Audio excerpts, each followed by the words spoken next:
নমস্কার বন্ধুরা, দীপিকার ফ্যামিলি থেকে আমি দীপিকা চলে এসেছি আরও একটি নতুন ব্লগ নিয়ে।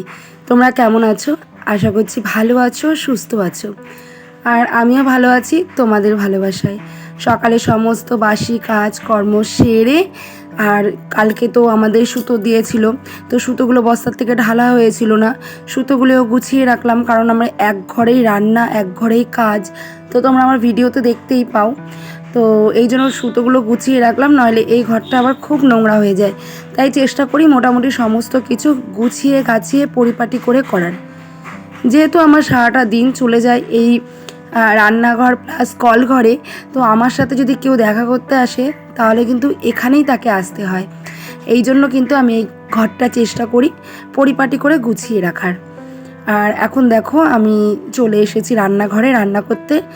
আর তোমরা তো দেখেছিলে যে কালকে মা এসেছিল, তো অনেক মাছ টাছ অনেক কিছু রান্না হয়েছিল। তো আমি সবসময় চেষ্টা করি একদিন রিস্ক খেলে তো পরের দিন একটু হালকা পাতলা কিছু খাওয়ার। তো বাচ্চাদের কিন্তু আমার হিসেবে বাচ্চাদের সমস্ত রকম খাবার দাবার খাইয়ে কিন্তু অভ্যস্ত করা অনেকটাই ভালো। কারণ আমি যদি রোজই মাছ খাওয়াই তারা কিন্তু পরের দিন ডাল বা নিরামিষ হলে খেতে চাইবে না। এর জন্য আমি সমস্তটা মিলিয়ে ঝুলিয়ে গুছিয়ে ওদের খেতে দিই। তো এই জন্য দেখো আজকে সজনে ডাঁটা কেটে নিলাম, আর এই পাশে যে সবজিগুলো দেখছো ওগুলো মানে আমার জন্য, সেটা আমি পরে বলছি।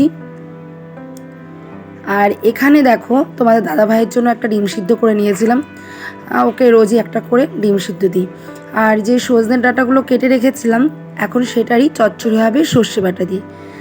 আর কড়াইটা দেখতেই পাচ্ছ ওটি তেলে পোড়া, কারণ আগের দিন দেখেছিলে যে কড়াইশুঁটির কচুরি করেছিলাম এই কড়াইটাতে, তো অনেকটা তেল বেঁচেছিল, তো ওই তেলটা দিয়ে তরকারিটা হয়ে গেল। এই জন্য কড়াইটা আর মানে মাজা হয়নি, যেহেতু তেলটা ছিল। আজকে রান্না করে আমি মেজে ফেলবো পরিষ্কার করে। আর সজনে ডাঁটা চচ্চড়িটা নামিয়ে এদিকে পাঁপড় ভেজে নিচ্ছি আমার ছেলের জন্য, কারণ ও এই চচ্চড়ি খাবে না। আর ওদিকে ডাল রান্না করেছিলাম, মসুর ডাল, সজনে ডাঁটা চচ্চড়ি, মসুর ডাল, আলু ভাতে দিয়েছিলাম, আর এই পাঁপড় ভাজা। মানে বাবুর পাঁপড় হলে ডাল হলে আর কিছু লাগে না। আর এদিকে দেখো বললাম না সবজিগুলো আমার জন্য কেন কেটে রেখেছি, এই দেখো আমার জন্য আমি ওটস করে নিচ্ছি সবজি দিয়ে। এখানে আছে বেগুন, কাঁচা লঙ্কা, বিট, গাজর, এইগুলোই। আর কেন খাচ্ছি দেখতেই পাচ্ছ, অনেকটা ফ্যাট হয়ে গেছি।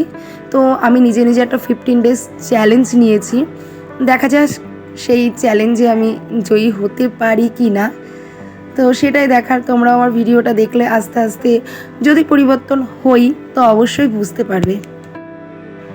সকালের মোটামুটি রান্নাবান্না সব হয়ে গেছে, সবাইকে খেতেও দিয়ে দিয়েছি। আর দেখো বন্ধুরা এখন আমি ওটসটা নিয়ে বসে পড়েছি। আর এই যে 15 ডেজ চ্যালেঞ্জটা আমি নিয়েছি এটা কিন্তু আমার নতুন নয়, কারণ এর আগেও আমি ওয়েট লসের জন্য এগুলো খেয়েছিলাম, তো খুব কিন্তু কার্যকারী, খুবই কার্যকারী। আমি ছিলাম 72 কেজিস, তার থেকে আমি 62 কেজিতে এসেছি। তবে ইদানিং মেয়ের খুব পরীক্ষার চাপ গেল, এর আগে আমি উত্তর ভারত ঘুরতে গেছিলাম, তো তখন থেকে আর শরীরের কোনো যত্ন করা হয়নি দুর্গাপূজার পর থেকে। তো এই জন্যই দেখছি শরীরটা খুব ভারী ভারী আর অনেকটাই মোটা হয়ে গেছি। আর বেশি কি বলবো, মহিলাদের যেটা হয় আমাদের মতো মায়েদের আর কি, বেলি ফ্যাটটা। তো এই জন্যই আমি এই চ্যালেঞ্জটাকে অ্যাকসেপ্ট করলাম আবার, যেহেতু আমি রেজাল্ট ঠিকঠাক পেয়েছিলাম তো আবার নিয়েছি। তো দেখা যাক, অবশ্যই যদি জয়ী হতে পারি তো তোমাদের সাথে সবটাই শেয়ার করব। আর মোটামুটি দেখো খাওয়া দাওয়া করে আমার কিন্তু সমস্ত কাজকর্ম হয়ে গেল বন্ধুরা। দেখেছো আমি বললাম না এই ঘরেই কাজ করি আর এই ঘরেই রান্নাবান্না সব করি, তো এই জন্য একটু পরিপাটি করে রাখার চেষ্টা করি সবসময়। আর কাজটাকে না আমি ভীষণ ভালোবাসি, তোমরা দেখতেই পাচ্ছ আমি কিন্তু সকাল থেকে এক মুহূর্ত বসে নেই, একদিকে কাজ চালাচ্ছি, একদিকে কিন্তু রান্না বান্না ঘরের সমস্ত কাজকর্ম আমি করে নিচ্ছি। আর এদিকে দেখো সুতোটাও ঘোরাচ্ছি, আমাদের যেহেতু মেশিন আছে শাড়ি তৈরি হয়, তো তোমরা যদি কেউ শাড়ি তৈরি দেখতে চাও তাহলে কিন্তু অবশ্যই আমাকে কমেন্ট করে জানাবে, অবশ্যই আমি এর ওপর একদিন একটা ভিডিও তোমাদের জন্য বানাবো। আর সুতো ঘোরাতে ঘোরাতে দেখো আমার ফোনের ব্যালেন্স নেই, কি করে আমি ভিডিও আপলোড দেব, এই জন্য চলে এসেছি এই পিন্টুদার দোকানে ব্যালেন্স ভরতে। এটা আমাদের পাশেই দোকান। আর বাড়িতে আসার সময় দেখি কি বন্ধুরা কি বৃষ্টি পড়ছে জানো, মানে টপাটপ বৃষ্টি। আমি তো তাড়াতাড়ি করে সাইকেলটা চালিয়ে দৌড়ে এসেছি যে আমার বাড়িতে জামা কাপড় আছে, তো আমি তাড়াতাড়ি করে চলে এসে জামা কাপড়গুলো মেলে নিচ্ছি। চলো বন্ধুরা, পরে তোমাদের সাথে দেখা হচ্ছে। গুড ইভিনিং বন্ধুরা, শুভ সন্ধ্যা সবাইকে। চারিদিকটা এত নিস্তব্ধ, এত সুন্দর, লোকটা সামলাতেই পারলাম না। নিস্তব্ধতার যে লোক সেটা সামলাতে পারলাম না, কারণ আমরা সচরাচর এই নিস্তব্ধটা না মানে পাই না। সারাদিন ধরে একটা কোলাহলের মধ্যে, আওয়াজের মধ্যে থাকি, তো এই জিনিসটা আমাদের খুব কম মেলে। এই যে নিস্তব্ধ ব্যাপারটা না খুব কম মেলে আমাদের। তো সেই লোকটা সামলাতে না পেরে চলে আসলাম তোমাদের সঙ্গে গল্প করতে। আমার আগে একটা চ্যানেল আছে, তো ওটা আমি এখন শর্ট করছি চ্যানেলটাতে, চাইলে তোমরা দেখতেই পারো, দীপিকার জীবন বলে সার্চ করলে পেয়ে যাবে। ওখানে মাঝে মাঝে দেখতে পারো মানে কত আওয়াজ, মানে খুব আওয়াজের মধ্যে কাজ করি। মানে আমাদের যে কাজটা তোমরা তো দেখছো এখন দুটো ভিডিও মানে দেখে ফেলেছো, তো খালি চারিদিকে আওয়াজ, কলকারখানা তো আমাদের, মানে আমাদের চারিপাশেই কলকারখানা। শুধু আমাদের বাড়িতে হলে হয়তো আমি একটু বন্ধ করে তোমাদের সাথে গল্প করতে পারতাম, কিন্তু সেটা না, চারিদিকেই আওয়াজ। তো যাই হোক, সন্ধ্যাবেলা এত সুন্দর নিস্তব্ধতা অনেক দিন পরে হলো। আর দেখো আমার সন্ধ্যাবেলা টিফিনটাও আমি কিন্তু রেডি করে নিয়েছি। আর তোমাদের সাথে তো 15 দিন 15 ডেজ একটা চ্যালেঞ্জ নিয়েই নিয়েছি, তো দেখা যাক কি হয়। 15 দিনে কতটা তফাৎ অনুভব করতে পারে, কতটা পরিবর্তন হয়, সেটাই এখন দেখার। চলো ব্যাক ক্যামেরা করে দেখিয়ে দিই আমার সন্ধ্যাবেলা টিফিনে কি আছে। চলো, এই দেখো বন্ধুরা, সন্ধ্যাবেলা টিফিনে চামচ নিয়ে নিয়েছিলাম। এই দেখো, চলো দেখিয়ে দিই সন্ধ্যাবেলা টিফিনে আমার কী খেয়ে। দেখো মুড়ি, এখানে আছে পেঁয়াজ, একটু লেবুর রস দিয়ে দিয়েছি, আর এই যে ডুমো ডুমো করে গাজর, একা একা খাবো তো অত ছোটো ছোটো করে নিয়ে যে এখানে আছে মটরশুঁটি, ছোলা, আর একটু মুড়ি, আর একটু টেস্টের জন্য না 2-3টে গাঁটি, এই যেমন গাঁটি 2-3টে দিয়ে নিয়েছিলাম। তো এইটা দিয়ে আমি সন্ধ্যাবেলা টিফিনটা কিন্তু এখন করব।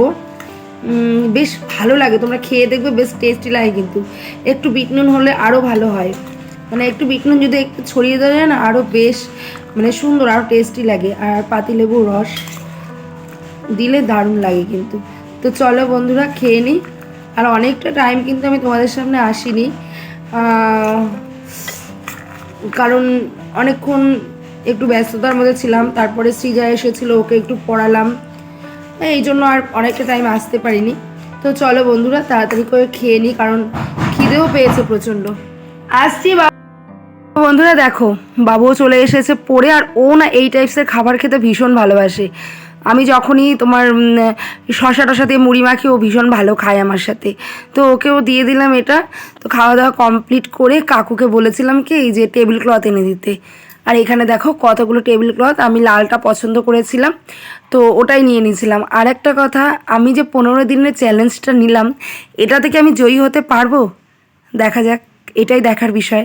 আর খেলতে নেমেছি মাঠে, খেলায় তো হার জিত আছেই, দেখা যাক কতটা কি জিতি কি হারি। তো রেজাল্ট তো সামনাসামনি তোমরা পেয়েই যাবে।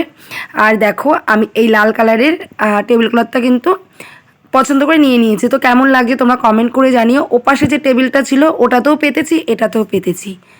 ঘর বেড়ার হোক বা দালান, তাকে কিন্তু পরিপাটি করে সাজিয়ে রাখে ঘরের বউরাই। আর পরিপাটি করে সাজিয়ে রাখলে ভাঙা ঘরও কিন্তু রাজপ্রাসাদের সমান। তো যাই হোক বন্ধুরা, আজকে ভিডিওটা এখানেই রাখছি। কেমন লাগলো ভিডিওটা আর কমেন্ট করে জানিও। ভালো লাগলে চ্যানেলটাকে লাইক করে সাবস্ক্রাইব করে দিও।